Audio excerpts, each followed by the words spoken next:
Hello students, welcome to our channel GATE and ESE Electrical Electronics in 10. Myself Sanjay Rathi. आज हम लोग discuss करने वाले हैं one of the very important instruction from 8085 that is out. Right, इस instructions के बारे में मैं काफ़ी बातें आप लोगों को बताने वाला हूं. जैसा कि यहाँ पर जो एक्यूमुलेटर का कंटेंट है वो एक आउटपुट पोर्ट में स्टोर हो जाएगा और उस आउटपुट पोर्ट का एड्रेस होगा 8 बिट का. ओके, कैसे स्टोर होगा ये हम लोग देखेंगे. साथ में हम लोग बात करेंगे कि इसमें कितने मशीन साइकिल्स होते हैं, कितने टी स्टेट्स हैं, राइट, और ये कितने बाइट लेता है मेमोरी में. तो ये है byte 2, 3 machine cycle, 10 T states. रटना नहीं है. अगर आप समझना चाहते हैं तो इस वीडियो के अंत तक बने रहिए मेरे साथ. मैं आप लोगों को बताऊंगा कि ये कैसे आया है. ओके, तो first of all about me. I have qualified engineering services exam 3 times in electronics and telecommunication branch. I am having 18 years of teaching experience and I have mentored more than 1 lakh students for these exams. According to my experience, अगर कोई भी student किसी भी exam में top करना चाहता है तो सबसे पहले उसे बेसिक कॉन्सेप्ट बनाना चाहिए. मैं आप लोगों की हेल्प करूंगा बेसिक कॉन्सेप्ट बनाने पर. Then number of standard questions from standard textbook. Previous year question को बनाते समय ये ध्यान रखिए कि रटना नहीं है, क्वेश्चन को हमें समझना है, क्योंकि question as it is repeat नहीं होते, बहुत कम. ओके, किसी भी ज़्यादा जानकारी के लिए आप मुझे इस नंबर पर व्हाट्सअप कर सकते हो. आप पूछेंगे सर अभी आप कहाँ हैं, तो मैं आपको बता दूं मैं हूं on India's largest learning platform that is Unacademy. Okay, और मेरे साथ साथ इंडिया की टॉप मोस्ट फैकल्टीज इस प्लेटफॉर्म पर अवेलेबल हैं. हमारी एंथम है लेट्स क्रैक इट. ये बोलती है बड़े सपने देखिए, गेट में एग्जाम में टॉप करना है, ईएससी में टॉप करना है.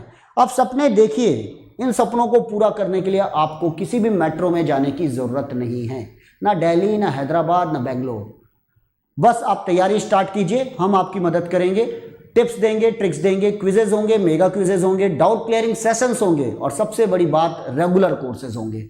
और ये भी ध्यान रखिए मैं अकेला नहीं हूँ, नंबर ऑफ फैकल्टीज अवेलेबल हैं. तो चलिए देखते हैं. मैं आप लोगों के लिए लेकर आया हूं एक regular course for ESC, GATE and PSU 2021, 22 and 23. 1 year program, 2 year program, 3 years program. Droppers, fresher, जो जहां है तैयारी स्टार्ट कर दीजिए. जितनी जल्दी आप तैयारी स्टार्ट करेंगे उतना ज़्यादा आपके सक्सेस होने के चांसेस रहेंगे. राइट, तो आप मेरा कोड यूज़ कर सकते हैं SR10.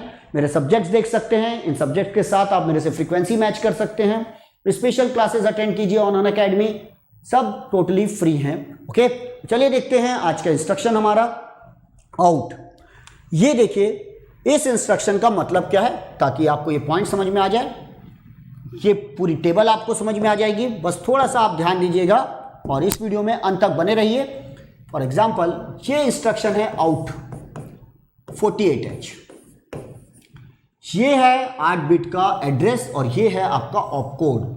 ये वैरी कर सकता है, आप ऐसा भी लिख सकते हैं आउट 32H, आप ऐसा भी लिख सकते हैं आउट 72H. तो ये जो है ये एक आउटपुट डिवाइस का एड्रेस है. एक आउटपुट डिवाइस मतलब यहाँ पर एक आपका हो सकता है ये टीवी है, डिस्प्ले, या साउंड बॉक्स है, या प्रिंटर है, ये सब आपकी आउटपुट डिवाइस है. इस आउटपुट डिवाइस का एड्रेस 48H है, इस आउटपुट डिवाइस का एड्रेस 32H है, या फिर इस आउटपुट डिवाइस का एड्रेस 72H. अब इस इंस्ट्रक्शन या इस इंस्ट्रक्शन का मतलब क्या है. सपोज एक्यूमुलेटर का डेटा है 45H. Accumulator is the part of micro processor. तो एक्यूमुलेटर में डेटा है लेट 45. जब हम इंस्ट्रक्शन लिखते हैं आउट 48, इसका मतलब है एक्यूमुलेटर के डेटा को यहां कॉपी कर दिया जाए. तो यहां पर आपका डेटा आ जाएगा 45H. अगर आप इंस्ट्रक्शन लिखेंगे आउट 32H, तो ये 32H बाहर नहीं जा रहा है. 32H is the address of, that is 8 bit address of output device. इस इंस्ट्रक्शन का मतलब होगा एक्यूमुलेटर के डेटा को 32H वाली लोकेशन पे स्टोर कर दिया जाए 45. इस इंस्ट्रक्शन का राइट, ये डेटा ऐसा आ गया. और इस इंस्ट्रक्शन का मतलब होगा एक्यूमुलेटर के डेटा को किस में स्टोर कर दिया जाए, 72H वाली लोकेशन पर. ये मतलब, तो ये डेटा एक्यूमुलेटर से आउटपुट डिवाइस पे कॉपी हो रहा है. कॉपी का क्या मतलब है, ये सोर्स है जब यहां से डेटा यहां चला भी जाएगा तो आफ्टर दिस इंस्ट्रक्शन एक्यूमुलेटर का डेटा एज इट इज रहेगा 45H। तो ये तो हुआ इसका डिटेल। अब देखते हैं कितने बाइट का इंस्ट्रक्शन है। तो ध्यान दीजिएगा, अगर इसे मैं लिखता हूं मेमोरी में तो ये देखिए, ये मेमोरी में लेगा 200, that is the opcode for out. It is opcode जो होता है वो 8 बिट का होता है, that is the opcode for out. आप टेबल से देख सकते हैं what is the opcode for out. 2001 that is address of the output device, जैसा कि यहां पर लिखा था आउट 48H, आउट 48H। इस इंस्ट्रक्शन ने मेमोरी में 2 बाइट ली, क्योंकि एक एक जो मेमोरी लोकेशन होती है 8 बिट की होती है, मतलब 1 byte 2 byte. Group of 8 bit is called byte. तो ये है 2 बाइट इंस्ट्रक्शन। मेमोरी ने इसमें कितनी जगह ली? 2 बाइट ली।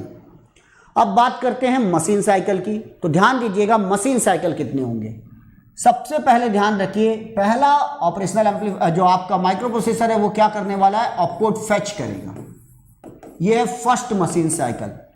इसके कोड को माइक्रो प्रोसेसर अपने पास बुलाएगा मेमोरी से और देखेगा कि मुझे करना क्या है।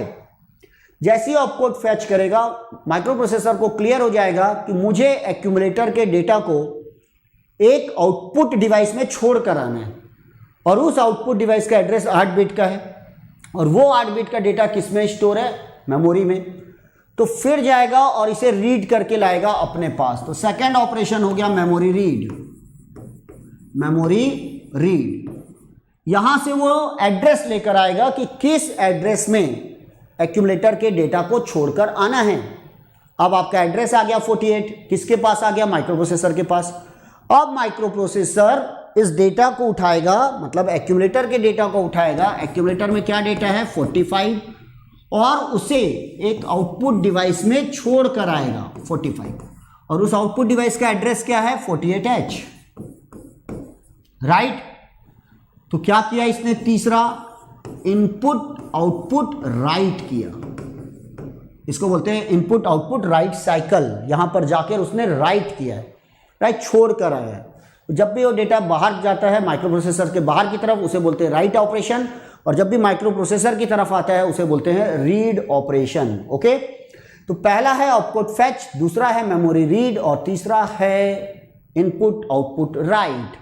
तो यहां लगेंगे 4 T स्टेट, 3, तो टोटल हो गए 4 3 7 3 10। It is a 10 T states. Total इसमें कितने T स्टेट्स हैं? 10 T स्टेट्स। तो होप सो अब आपको ये बात समझ में आ जाएगी। Output the data from accumulator to a port with 8 bit address, उसका 8 बिट का एड्रेस होता है। It copies the content of accumulator to output port, copy कर रहा है, मतलब डेटा जाने के बावजूद भी एक्यूमुलेटर का डेटा एज इट इज रहेगा। कट पेस्ट नहीं है, कॉपी पेस्ट है। तीसरा, नो फ्लैग्स आर मॉडिफाइड। ये सिंपल डेटा ट्रांसफर है, किसी भी डेटा ट्रांसफर ऑपरेशन में कोई भी फ्लैग्स अफेक्ट नहीं होते, इस बात को ध्यान रखिएगा। साथ में आउट इंस्ट्रक्शन 8 बिट एड्रेस जो मैंने बोला था ये ऑपकोड है, और यहाँ पे 48H 8 बिट एड्रेस है। 2 बाइट इंस्ट्रक्शन है, 3 मशीन साइकिल है, 10 T स्टेट्स है। तो होप सो ये इंस्ट्रक्शन आप लोगों को अच्छे से क्लियर हो गया होगा। रटना नहीं है, चीज़ों को समझना है। अगर आप डिटेल में पढ़ना चाहते हैं तो आज ही सब्सक्राइब कीजिए अनअकैडमी गेट एंड EAC में। आप सब्सक्रिप्शन लीजिए, मेरा कोड यूज़ कीजिए SR10, you will get the 10% discount, and the fee will be only 22,500 for 1 year and 27,000 for 2 year. आप EMI ऑप्शंस में भी जा सकते हैं। आप नो कॉस्ट EMI ले लीजिए, ऑल क्रेडिट कार्ड्स पर अवेलेबल है, HDFC डेबिट कार्ड पर अवेलेबल है। 2300 to 2400 पर मंथ आएगा फॉर 12 मंथ्स, और आप सब्सक्राइब कीजिए 2 साल के लिए, और अपने सब्जेक्ट्स में कमांड कीजिए, अपना घर मजबूत कीजिए, अपनी ब्रांच मजबूत कीजिए। Okay then, thank you for watching, good day and good luck, thank you.